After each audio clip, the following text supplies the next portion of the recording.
Today's ayah, we're going to look at Surah Al-Anfal, verse 33. Allah subhanahu wa ta'ala says, وَمَا كَانَ اللَّهُ مُعَذِّبَهُمْ وَهُمْ يَسْتَغْفِرُونَ. And Allah shall never punish them as long as they are asking forgiveness from Him. And Allah shall never punish them. وَمَا كَانَ اللَّهُ مُعَذِّبَهُم. This is a statement of fact that Allah revealed when the Quraysh made fun of the Prophet ﷺ. Unbelievable. They threatened, they mocked.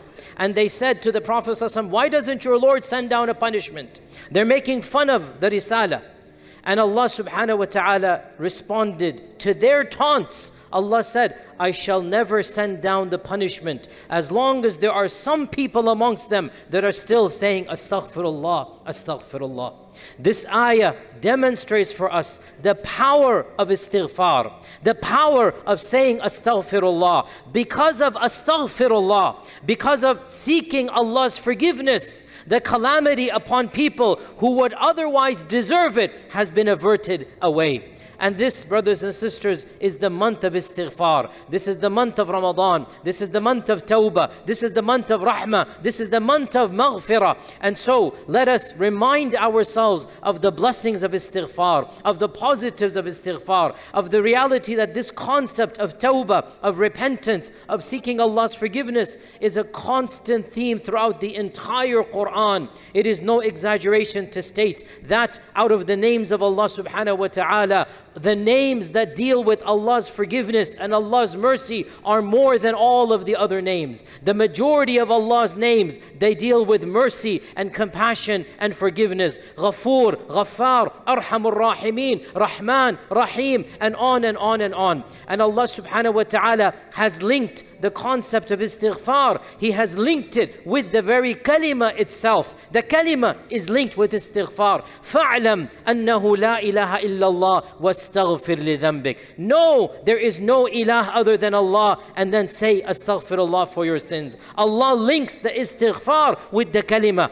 Allah subhanahu wa ta'ala has told us that He taught istighfar to the prophets themselves. فَتَلَقَّى آدَمُ مِنْ رَبِّهِ كَلِمَاتٍ فَتَابَ عَلَيْهِ. Adam got some phrases from Allah. Adam was taught some phrases from Allah, and because of those phrases, Allah subhanahu wa ta'ala forgave him. What is that phrase? We know, رَبَّنَا ظَلَمْنَا أَنفُسَنَا وَإِن لَمْ تَغْفِرْ لَنَا وَتَرْحَمْنَا لَنَكُونَنَّ مِنَ الْخَاسِرِينَ. So the prophets would do istighfar. Nuh alayhi salam, he asks Allah's forgiveness in the Quran. Musa alayhi salam, فَلَمَّا أَفَاقَ قَالَ سُبْحَانَكَ تُبْتُ إِلَيْكَ وَأَنَا أَوَّلُ الْمُسْلِمِينَ. Musa does istighfar. Ibrahim alayhi salam, as he's building the Kaaba, he says, وَتُبْ عَلَيْنَا إِنَّكَ أَنْتَ تَوَّابُ الرَّحِيمُ. Forgive us, O Allah, you are the Tawwab and the Rahim. Our Prophet sallallahu alayhi wasallam, he himself told us, he says istighfar more than 100 times a day. And so, is it any surprise that when Allah describes the believers, this is in over 6 verses in the Quran, whenever Allah describes the believers, He mentions the concept of istighfar, and especially saying istighfar during the night prayer, which is what we're doing right now. This is the night prayer. Especially saying astaghfirullah during the night prayer, وَبِالْأَسْحَارِ هُمْ يَسْتَغْفِرُونَ. That they would say astaghfirullah and they would ask Allah's forgiveness in the night time. So of the characteristics of the righteous is the constant saying of istighfar. Now, you would think astaghfirullah should only be said by the impious, by the wicked. As I already explained, the prophets are saying istighfar. And the Quran teaches us, we say istighfar even at times of victory, at times of conquest. إِذَا جَاءَ نَصْرُ اللَّهِ وَالْفَتْحِ وَرَأَيْتَ النَّاسَ يَدْخُلُونَ فِي دِينِ اللَّهِ أَفْوَاجًا فَسَبِّحْ بِحَمْدِ رَبِّكَ وَاسْتَغْفِرْهُ. At the height of the pinnacle, at the conquest of Mecca, when you see people embracing Islam, you are at the height of your career. What should you do, Ya Rasulullah? Astaghfirullah, astaghfirullah. Ibrahim alayhi salam is building the Kaaba and he is seeking Allah's forgiveness. The Prophet told us when we finished the salah, it was his sunnah. The first thing he would say after the salamu alaikum, what would he say? Astaghfirullah, astaghfirullah, astaghfirullah. So istighfar isn't just done by the wicked. It's not just done by the impious. It's not just done by the sinners. It is done by the righteous, and it is also done by the sinners. Brothers and sisters, understand the beauty of this concept. Wallahi, because we hear these khutbahs and durus all the time, we take them for granted. Thank Allah for the blessing of istighfar. Do you know how blessed you are? What does it mean, istighfar? It means Allah will forgive you simply by wanting to be forgiven. That's it. How do you get forgiven from a major sin? How do you get forgiven from a kabira min al-kabair? Whether it is drinking, whether it is alcohol, whether it is drugs, whether it is gambling, whether it is zina. How do you get forgiven?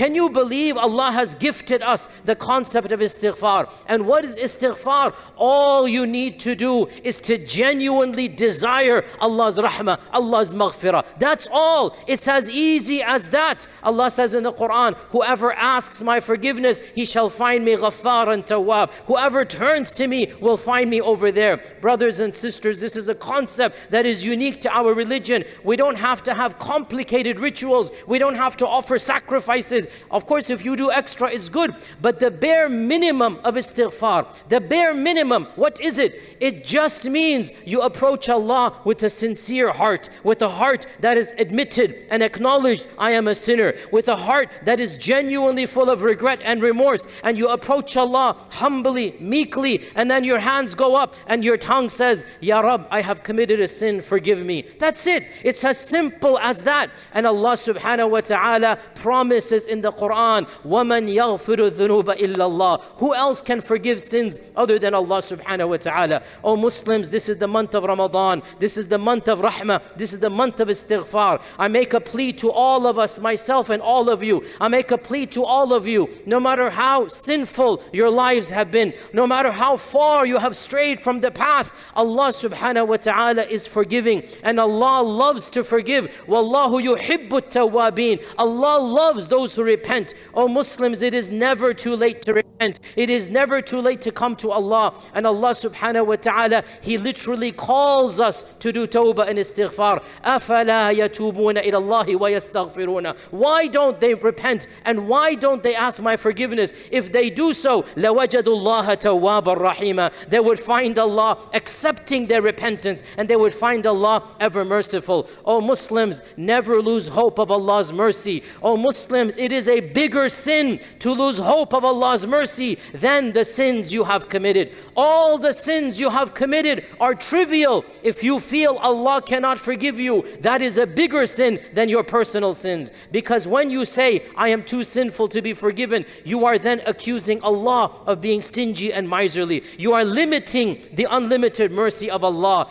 Therefore, no matter what your sins are, turn to Allah in istighfar. Turn to Allah in repentance. And when you do so, Allah subhanahu wa ta'ala will forgive you, and Allah will bless you with even more. The Prophet Nuh tells us in the Quran to his people that I said to my people, say istighfar, and you will find Allah subhanahu wa ta'ala will open up the doors. He will send rain upon you. He will increase your wealth. He will give you more children. He will give you more wealth and progeny, and all the goods of this earth is going to come to you. In another verse in the Quran, Allah subhanahu wa ta'ala says, if only the people of Mecca said istighfar, I would have opened up the doors of the heaven. وَلَا أَنزَلْنَا عَلَيْهِمْ بَرَكَاتٍ مِنَ السَّمَاءِ وَالْأَرْضِ. All of the barakas of the heavens and earth would fall on them. Istighfar doesn't just forgive your sins. Istighfar gives you a better life in this world and gives you a better life in the hereafter. Oh Muslims, this is the month of maghfirah. This is the month of istighfar. Therefore, my urge to myself and all of you,